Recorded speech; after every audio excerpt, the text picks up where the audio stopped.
بسم الله الرحمن الرحيم وهذا صراط ربك مستقيما قد فصلنا الآيات لقوم يذكرون لهم دار السلام عند ربهم وهو وليهم بما كانوا يعملون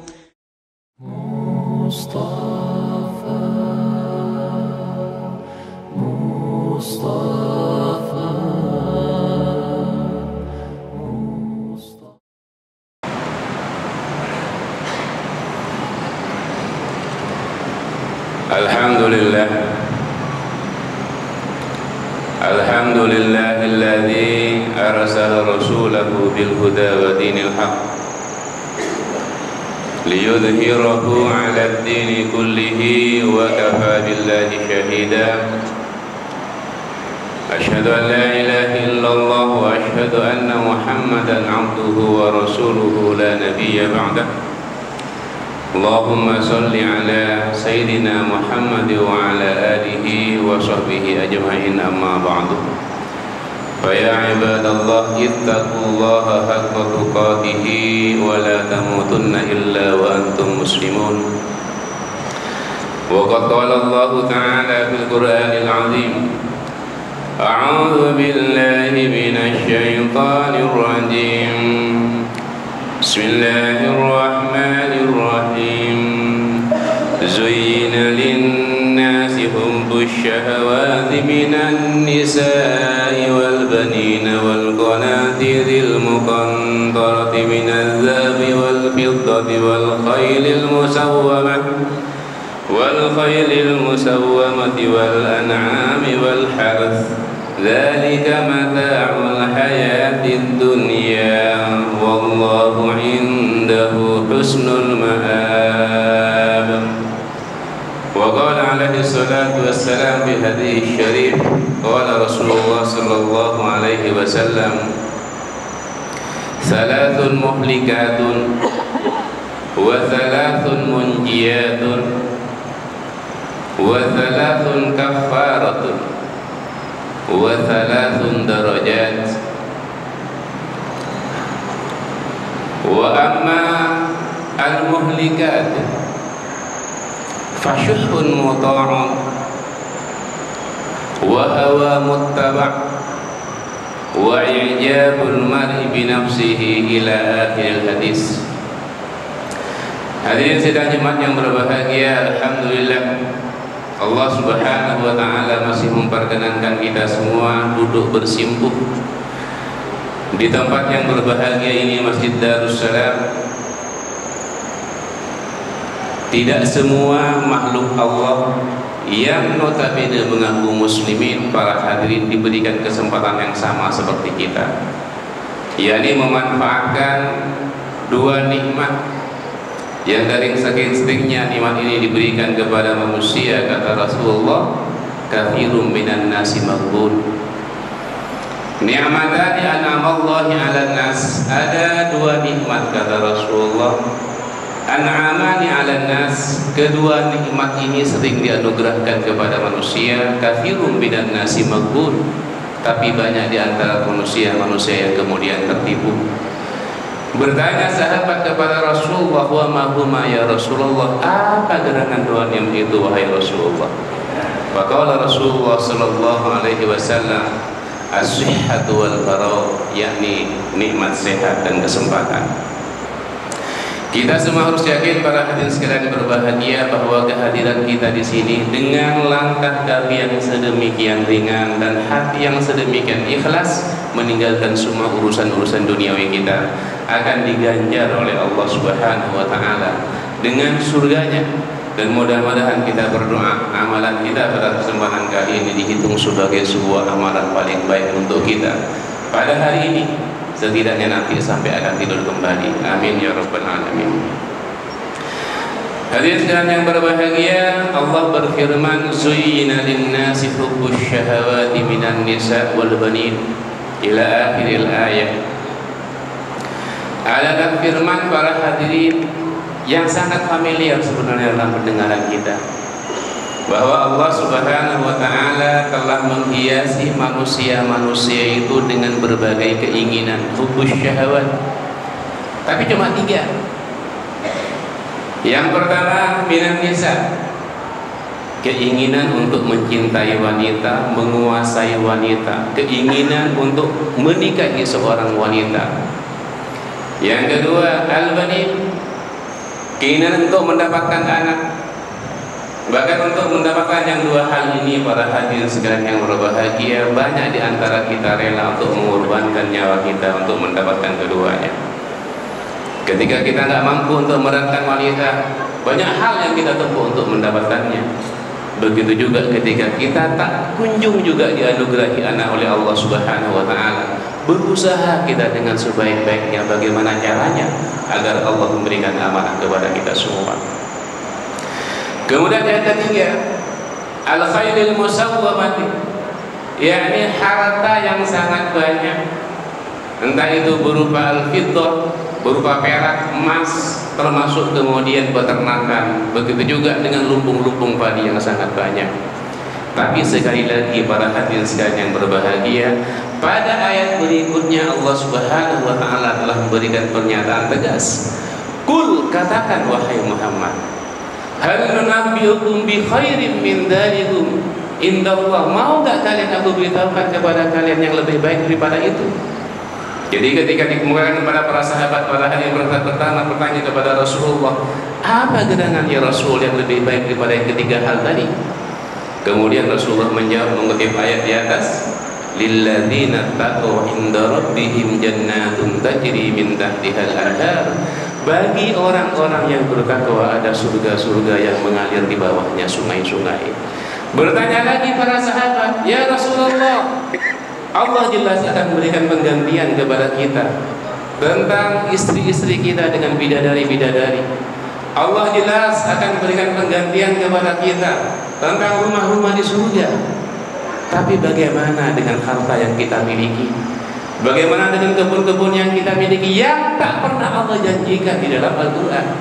Kemudian Rasulullah menyatakan kepada para sahabat, wahai sahabat-sahabatku, surga adalah kenikmatan itu sendiri. Adapun 3 hal yang disebutkan oleh Allah dalam ayat di atas itu merupakan alat untuk mencapai kebahagiaan. Para hadirin sekalian yang berbahagia, lantaran banyak di antara kita para hadirin yang tak juga kunjung menyadari ketika membaca ayat ini bahwa ada yang lebih baik di antara sekian banyak keinginan yang telah dipaparkan oleh Allah Subhanahu wa Ta'ala, dan kita sedemikian terlena untuk melakukan segala hal untuk diperbudak oleh nafsu-nafsu kita. Rasulullah kemudian bersabda kepada kita semua, apa kata Rasulullah? Thalathun muhlikatun, ada 3 hal yang menghancurkan. Ya, ada 3 hal ini, cuma 3 hal. Yang ketiga hal ini para hadirin, apabila kita enggak berhati-hati, terjerumus kita dalam neraka yang paling bawah. Apa kata Rasulullah? Yang pertama, fasyuhun muta', yakni rasa pelit yang ditaati. Hadirin sekalian yang berbahagia, orang-orang yang pelit ini digolongkan oleh Allah Subhanahu wa Ta'ala dalam golongan orang-orang fasikun. Ketika Allah menyatakan bahwa tanda-tanda orang fasik itu adalah alladzina yabkhuluna wa ya'muruna bil bukhli, orang-orang yang dia bersikap bakhil tapi dia juga cenderung untuk menyuruh orang-orang melakukan kebakhilan. Orang-orang fasik ini para hadirin adalah notabene orang-orang yang dia selalu merasa bahwasanya harta yang dimilikinya dia dapatkan lantaran upaya yang telah dia lakukan. Tak pernah dia menyebutkan nama Allah di situ. Oleh karena itu dia memiliki sebuah anggapan bahwasanya tak layak saya memberikan harta ini kepada siapapun. Ini adalah hasil kerja saya. Ini terlihat para hadirin sekalian yang berbahagia kepada 3 orang Yahudi yang diceritakan oleh Rasulullah SAW, para hadirin, kepada para sahabat. Jadi ketika dia diberikan penyakit oleh Allah Subhanahu wa Ta'ala, datang kepadanya seorang malaikat dan ditanya, apa yang menjadi keinginan kalian? Keinginan mereka satu yang pertama kali adalah kami ingin sembuh dari penyakit ini. Lalu ditanya lagi oleh para sahabat, lalu apa yang menjadi keinginan kalian? Maka masing-masing kemudian menyebutkan apa yang menjadi keinginannya. Aku pengen seekor sepasang onta. Yang satunya lagi menyatakan aku menginginkan sepasang sapi. Dan yang satunya lagi kami menginginkan sepasang kambing. Dan diberi. Tapi para hadirin, ketika kemudian dia berkembang biak sedemikian banyak kambing, domba, serta sapi yang dia miliki, datang lagi seorang pengemis kepadanya meminta apa yang menjadi hak Allah Subhanahu wa taala. Ketika ditanya, maukah kalian untuk memberikan kepada kami satu ekor yang paling kecil dari kambing, dari sapi, serta unta yang kalian miliki? Kami adalah orang yang lapar dalam perjalanan. Apa kata mereka? Kami tidak memiliki apapun yang bisa kami berikan kepada kalian. Cuma satu yang memberi para hadirin, yakni orang yang diberikan kambing oleh Allah Subhanahu wa taala, yang notabene matanya awalnya adalah buta. Apa kata dia kemudian ketika diminta? Ambillah apapun yang kalian suka dari kambing yang aku miliki. Tidak ada yang lebih indah yang berasal dari Allah Subhanahu wa taala kecuali terbukanya mataku untuk melihat keindahan dunia ini. Subhanallah. Hadirin sekalian yang berbahagia, apa kata Allah dalam Al-Quran yang menyikapi tentang hal ini? Wa may yuqa syuhha nafsihi, maka barang siapa yang dihindarkan oleh Allah Subhanahu wa taala syuhha nafsihi, dari pelitnya dirinya, maka surga yang akan menjadi bagiannya. Hadirin sekalian yang berbahagia, kita kadang para hadirin senantiasa memiliki sebuah keyakinan bahwasanya kita bisa untuk masuk surga tanpa beramal kepada orang-orang di sekitar kita. Itu yang pertama. Kemudian yang kedua para hadirin, wa hawa muttaba', keinginan yang selalu diikuti. Hadirin sekalian yang berbahagia, siapa yang tidak memiliki keinginan? Karena melihat kepada zahir dari ayat di atas para hadirin, keinginan adalah sebuah keniscayaan untuk kita semua. Enggak ada seorang pun di antara kita yang enggak punya keinginan. Tapi Allah Subhanahu wa taala memberikan sebuah garis tegas bahwa keinginan itu hanya merupakan sebuah alat untuk mencapai kebahagiaan. Dan Rasulullah sallallahu alaihi wasallam, para hadirin sekalian berbahagia, memberikan sebuah garis tegas kepada kita bahwa ketika keinginan seseorang diikuti, kemudian dia diperbudak oleh keinginannya, maka jahanam yang menjadi bagiannya. Allah Subhanahu wa taala pada hari ini dengan tegas menyatakan, "Ara'aita man ittakhadha ilahahu hawa." Tidakkah engkau perhatikan kepada orang-orang yang menjadikan keinginannya sebagai tuhannya? Keinginan sebagai Tuhan para hadirin adalah ketika dia itu senantiasa menjadikan keinginannya sebagai panglima. Segala hal akan dihancurkan demi untuk mencapai keinginannya. Kemudian Allah menyatakan apa? Bal tahsabu anna aktsarahum yasma'una aw yaqilun. Kemudian Allah menyatakan kepada Rasulullah, ataukah sebagian di antara mereka menganggap bahwasannya orang-orang yang diperbudak oleh keinginannya, mereka bisa berpikir dan mereka bisa melihat. Kemudian Allah menyatakan, inhum kal an'am. Sebenarnya para hadirin, orang-orang yang diperbudak oleh keinginannya adalah orang-orang yang dia senantiasa para hadirin seperti binatang, dan sifat dari binatang adalah dia tidak pernah peduli apa yang dia makan dan milik siapa, dan dia tidak pernah peduli apakah yang di sekitarnya bisa makan atau tidak, dan dia tidak pernah peduli apakah yang di belakangnya bisa makan atau tidak. Keinginan ini para hadirin sekalian yang berbahagia, keinginan untuk menjadi kaya dengan cepat, keinginan untuk memiliki rumah dengan cepat akan menjerumuskan kita semua dalam neraka jahanam apabila kemudian kita tidak bisa untuk mengendalikannya. Kemudian yang ketiga para hadirin, i'jabul mar'i bi nafsihi, yakni rasa kagum seseorang pada dirinya sendiri. Hadirin sekalian yang berbahagia, apabila adalah salah seorang di antara kita kemudian ditanya, ketika dia mendapatkan sebuah jabatan yang sangat bagus dan mendapat promosi jabatan, kita tanya, apa yang telah Anda lakukan hingga mendapatkan jabatan setinggi ini? Rata-rata di antara mereka selalu menjawab, ini karena pengetahuan yang saya miliki, ini karena keahlian yang saya miliki. Jarang di antara mereka para hadirin yang kemudian menyatakan, alhamdulillah, kalau tidak karena kuasa Allah, aku tidak akan pernah mencapai kedudukan yang setinggi ini. Hadirin sekalian yang berbahagia, Rasulullah SAW sejak semula sudah memperingatkan kepada kita dengan menyatakan, ajibtu ala mu'minin, kata Rasulullah, Aku kagum kepada seorang mukmin. In asabahu sarra, ketika diberikan kepadanya suatu kebahagiaan, diberikan jabatan yang tinggi, diberikan kedudukan yang sangat tinggi, diberikan kekayaan yang sangat banyak, hal yang pertama keluar adalah hamidallah. Dia puji Allah Subhanahu wa taala dengan menyatakan, kalau enggak karena Allah, ini enggak bakal terjadi kepadaku. Kalau enggak karena Allah, saya tidak akan bisa untuk mencapai jabatan ini. Kemudian apa kata Rasulullah? Summa syakara, kemudian dia bersyukur. Di sini nampak sekali para hadirin bahwa beda antara mengucapkan hamidallah, tahmid, memuji Allah dengan bersyukur. Yang dimaksud dengan bertahmid adalah dia mengucapkan alhamdulillah, kemudian syukur adalah memanfaatkan, menyalurkan setiap harta yang dimilikinya pada porsi yang telah digariskan oleh Allah Subhanahu wa taala. Kemudian kata Rasulullah lebih lanjut para hadirin, wa ajibtu ala mu'minin in asabahu dharra. Aku sangat kagum kepada seorang yang beriman ketika ditimpa suatu kemudaratan kepadanya, yang ucapan pertama yang keluar dari lisannya adalah hamidallah. Dia mengucapkan alhamdulillah, summa sabara, kemudian dia bersabar para hadirin. Hadirin sekalian yang berbahagia, hanya 3 yang oleh Rasulullah SAW dipesankan kepada kita agar kita senantiasa menjaganya dan bisa untuk mengendalikannya. Sebab tanpa kita mengendalikannya para hadirin, kita akan menjadi budak-budak syaitan.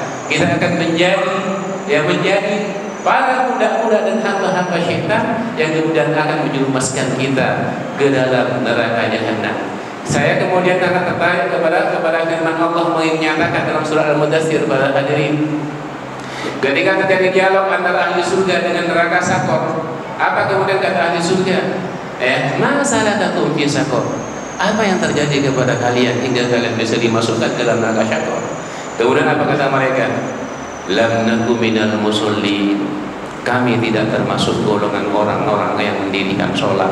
Yang menarik adalah untuk kita pelajari bahwasanya ahli neraka sakor tidak menyatakan lam nusolli, kami tidak sholat, tapi dia menyatakan lam naku minal musallin. Berarti notabene yang dikemukakan di sini adalah orang-orang yang boleh jadi dia sholat, tapi efek sholat itu kemudian tidak mengejawantah dalam kehidupannya sehari-hari. Kemudian yang kedua kata dia pertama mereka apa? Walam na'nut'imul miskin, dan kami tidak memberikan makan kepada orang-orang miskin. Hal yang 2 hal ini para hadirin berkaitan sekali dengan yang disabdakan oleh Rasulullah SAW di atas. Hadirin sekalian berbahagia. Mudah-mudahan yang singkat ini bisa memberikan kontribusi yang besar dalam kehidupan kita sehari-hari, sehingga kita bisa kembali untuk menata hati kita, bisa kembali untuk memperbaiki kualitas hidup kita, sehingga kita menjadi husnul khatimah pada hari saat Allah Subhanahu wa taala ingin menjemput kita kembali kepadanya. Amin ya rabbal alamin. Barakallahu li wa lakum fil Qur'anil azim, wa nafa'ani wa iyyakum minal ayati wa dzikril hakim, wa taqabbala minni wa minkum tilawatahu innahu huwas samiul alim.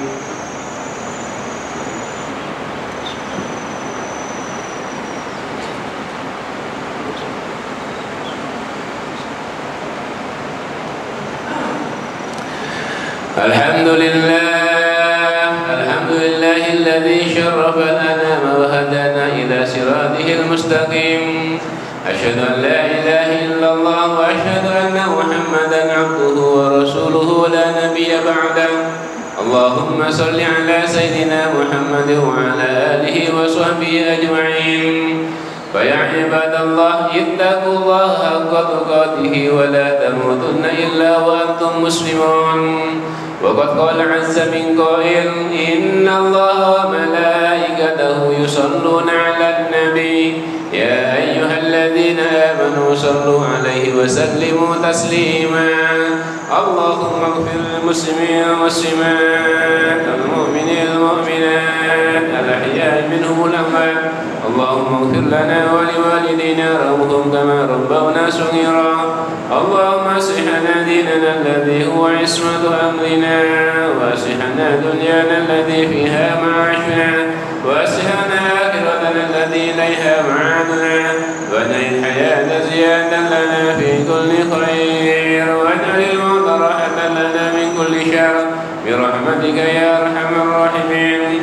رب اجعل علينا مقيم الصلاة من ذريتنا ربنا وتقبل دعاء رب أدخلنا مدخل صدق وأخرجنا مخرج صدق واجعلنا من لدنك سلطانا نصيرا ربنا آتنا في الدنيا حسنة وفي الآخرة حسنة وقنا عذاب النار عباد الله إن الله يأمركم بالعدل والإحسان وإيتاء ذي القربى وينهى عن الفحشاء والمنكر والبغي يعظكم لعلكم تذكرون فاذكروا الله العظيم يذكركم واشكروه على نعمه يزدكم ولذكر الله أعز وأجل وأكبر. أقم الصلاة.